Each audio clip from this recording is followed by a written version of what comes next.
ఇంత బలమైన నాయకులు, ఇంత బలమైన సామాజిక నేపథ్యం ఉన్న వీళ్ళతో అది డబ్బుల విషయంలోనూ, కులం విషయంలోనూ అన్ని రకాలుగా ముందున్న వాళ్ళతో ధర్మ సమాజ్ పార్టీ ఓ 10 మంది బీసీలు, 10 మంది ఎస్సీలు, 10 మంది ఎస్టీలను తీసుకొని వెళ్తున్న మీరు మీ లక్ష్యాన్ని చేరుకోవడానికి ఎంత సమయం పట్టొచ్చు? ఒకటే ఎంత శక్తి కావాలి మీకు? కేసీఆర్ ముఖ్యమంత్రి గానికి 20 ఏళ్ళు పట్టింది. రేవంత్ రెడ్డి సీఎం గానికి 20 ఏళ్ళు పట్టింది. మీకెంత పట్టొచ్చు? నేను ఒకటి అంటున్నా, ఈ- ఎంత బలవంతుడైనా కానీ ఒక అబద్ధాల పునాదితో అద్దాల మెడ కట్టుకుంటాడు. ఎవరైనా ఒక అబద్ధాల పునాదితో అద్దాల మెడ కట్టుకుంటాడు. సత్యమనే ఒక రాయితోటి దాన్ని పగలగొట్టచ్చు. ప్రపంచ చరిత్రలో జరిగింది అదే. ఇప్పుడు ప్రకృతి వనరుల్ని, సంపదని, అందరినీ, మానవ వనరుల్ని పోగేసుకొని ఎవడో ఒక రాజ్యాన్ని నిర్మించవచ్చు. మరి ఆ రాజ్యాన్ని నిర్మించడానికి, దాన్ని పోరాడడానికి ఒక మనిషి అయినా బయలుదేరాలిగా, ఒక సత్యమైన బయలుదేరాలిగా. ఇప్పుడు ఉద్యమ తల్లిదండ్రులు ఉన్నారు. ఉద్యమానికి ఎవరు? ఈ ఉద్యమాన్ని బీసీ ఎస్సీ ఎస్టీ ఉద్యమానికి మాతృస్థానం ఎవరు? ఒక జ్యోతిరావు ఫూలే, ఒక సాహు మహారాజ్, డాక్టర్ అంబేద్కర్, కాన్షీరాములు. వీళ్ళు మనకు తల్లిదండ్రులు. అంటే ఉద్యమ తల్లిదండ్రులు. సమాజంలో శారీరక తల్లిదండ్రులు ఉంటారు, జ్ఞానానికి, ఉద్యమానికి కూడా తల్లిదండ్రులు ఉంటారు. ఉద్యమ తల్లిదండ్రుల వల్లనే ఈరోజు ప్రపంచం మారింది.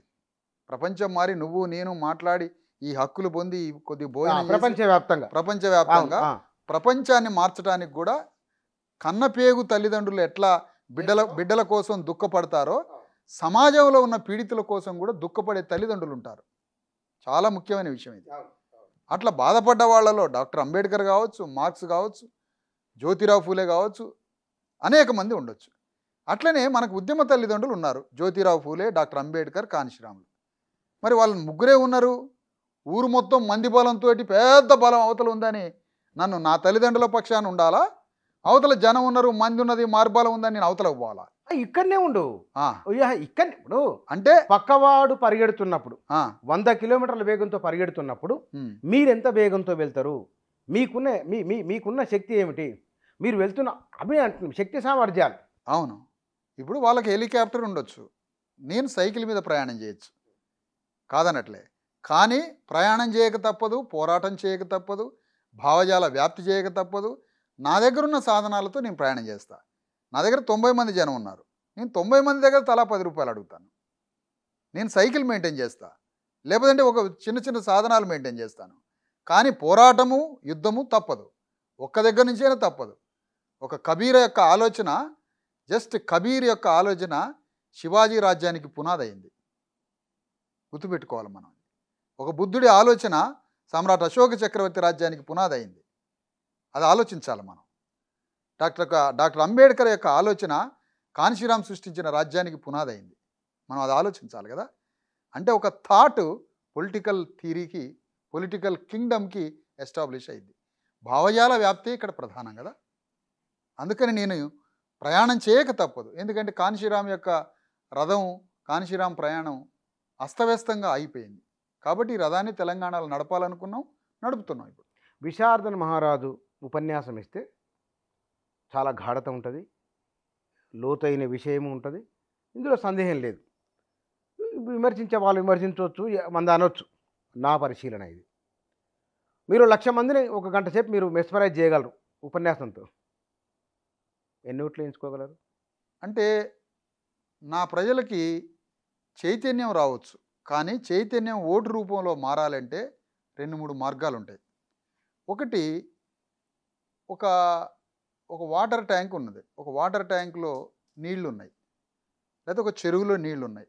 ఆ నీళ్లు మొక్క దాకా పోవాలి, మొక్కకి సంరక్షణ కావాలి. అంటే నేనేమంటున్నానంటే, ఒక భావజాలం మాత్రమే. ఇది దేశ రాజకీయాలకి, దళిత రాజకీయాలకి, బీసీ రాజకీయాలకు కూడా అవసరం. ఇది నేను చెప్పే మాట. ఇక్కడే మొత్తం ఉద్యమాలు ఫెయిల్ అయింది. ఇక్కడే తొలి దశలో ఉండి మేము ఫలితాలు సాధించకపోయింది కూడా ఇక్కడే. చాలా పెద్ద పాఠం ఇక్కడ. చాలామంది ఏమనుకుంటారంటే, మేము గ్రామానికి పోయి అంబేద్కర్ గురించి చెప్పి వచ్చినాం, ఎవడిలే అని పిచ్చి పిచ్చి తిడతారు. ఆ ఊళ్ళే మేము పోయినాం, గ్రామానికి పోయి అంబేద్కర్ గురించి, జ్యోతిరావు పూలే గురించి చెప్పినాం, ఈ అమ్మ మావాడు ఎవడైనట్లేదని పిచ్చి పిచ్చి తిడతారు. కానీ నేను అట్లా తిడదలుచుకోలే. ఒక భావజాలాన్ని గ్రామానికి పోయి అందరినీ కూర్చోబెట్టి చెప్పినంత మాత్రాన పొరపాటున ఓట్లు రావు. ఎప్పుడు ఓట్లు వస్తాయి?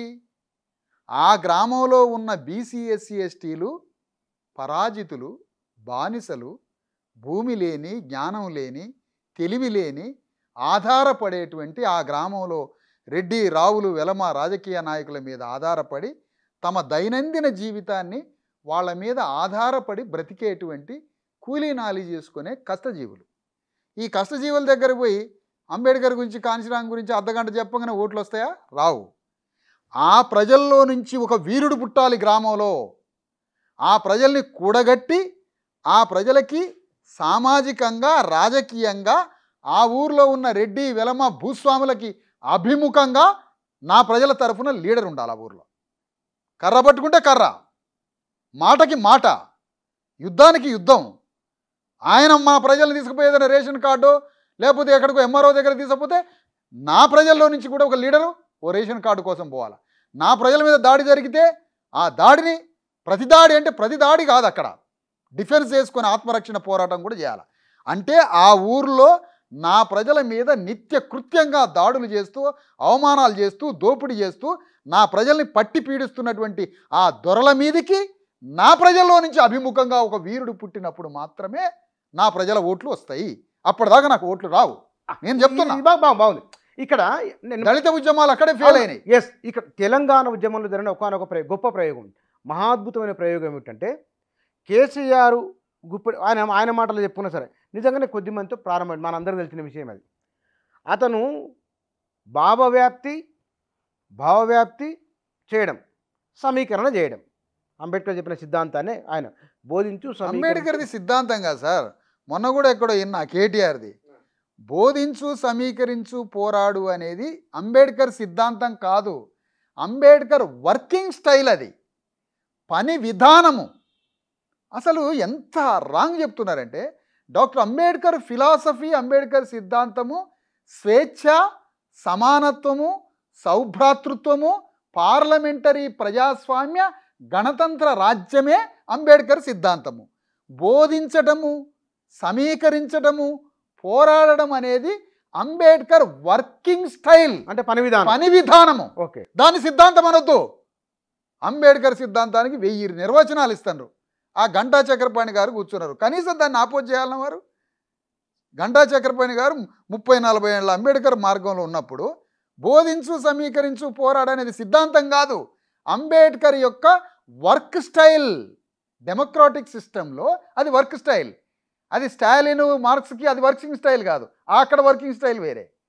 జస్ట్ బోధించు, సమీకరించు, పోరాడు అనేది వర్కింగ్ స్టైల్. పని విధానం, స్వేచ్ఛ, సౌభ్రాతృత్వము, సోదర భావము, సమానత్వము, పార్లమెంటరీ ప్రజాస్వామ్య, గణతంత్ర రాజ్యము, పీడిత సమాజం మొత్తాన్ని ఏకం చేసి పీడితుల్ని వేధించి దోపిడీ చేసే పీడకుడి మీద పోరాటం చేసే విధానమే అంబేద్కర్ సిద్ధాంతం.